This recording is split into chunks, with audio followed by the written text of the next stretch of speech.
फलटणच्या doctor महिला आत्महत्या प्रकरणावरून सुषमा अंधारे यांनी खळबळजनक दावे केलेले आहेत। आरोपींचं सरेंडर आणि सुसाईड नोटवरून अंधारे यांनी संशय व्यक्त केला। तर तिकडे जितेंद्र आव्हाडांनी देखील सुसाईड नोटचा दाखला देत गंभीर आरोप केलेला आहे।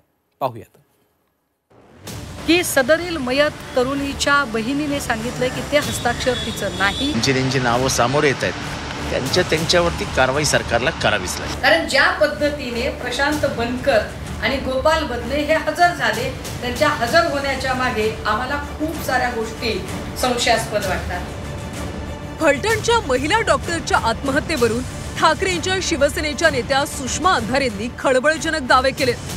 महिला डॉक्टरच्या बहिणीच्या वक्तव्याचा दाखला देत सुषमा अंधारेंनी एक धक्कादायक दावा केला।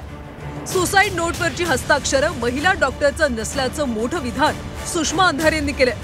तर शरद पवारांच्या राष्ट्रवादीचे आमदार आव्हाडांनी सुद्धा सुसाईड नोटचा हवाला देत सरकारी यंत्रणांवर एक गंभीर आरोप केला की सदरील मयत तरुणीच्या बहिणीने सांगितले की ते हस्ताक्षर तिचं नाही।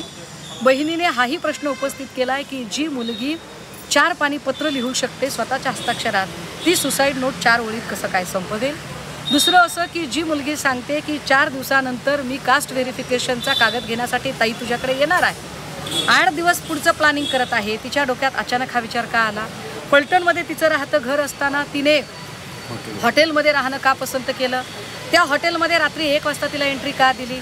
जे हॉटेल आहे ते योगायोगाने रणजित नाईक निंबाळकर यांचा कार्यकर्ता दिलीप भोसलेचंच का आहे। एका ऊसतोड कामगाराच्या पोरीचा जीव गेला, एका मागासवर्गीय समाजामधनं मोठी झालेल्या पोरीचा जीव गेलाय आणि तोही छळाला कंटाळून आणि सगळ्या सरकारी यंत्रणा त्याच्यात सहभागी आहेत असं तिच्या सुसाईड नोटमधनं समोर येते। ते चांगलं नाही। त्यामुळे तिने जे उंगली निर्देश म्हणजे त्याच्यातनं जे काही दिसत आहेत, ज्यांची नावं समोर येत आहेत त्यांच्यावरती कारवाई सरकारला करावीच।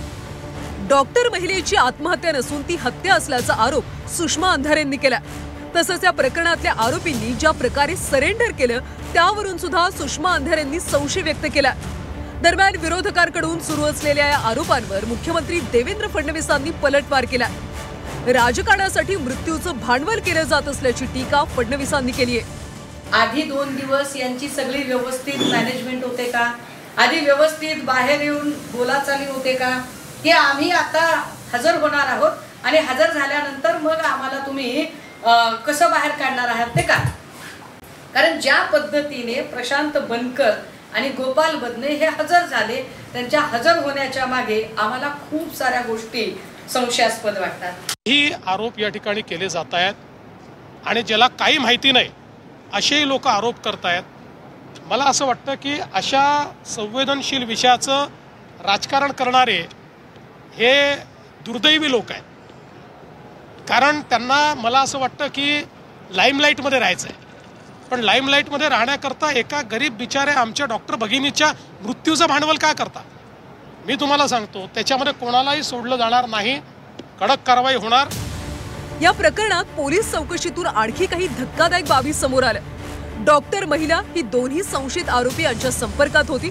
गोपाल बदने आणि प्रशांत बनकर यांच्यासोबत डॉक्टर महिलेची चॅटिंग सुरू असल्याची माहिती पोलीस अधीक्षक तुषार दोशी यांनी दिली आहे।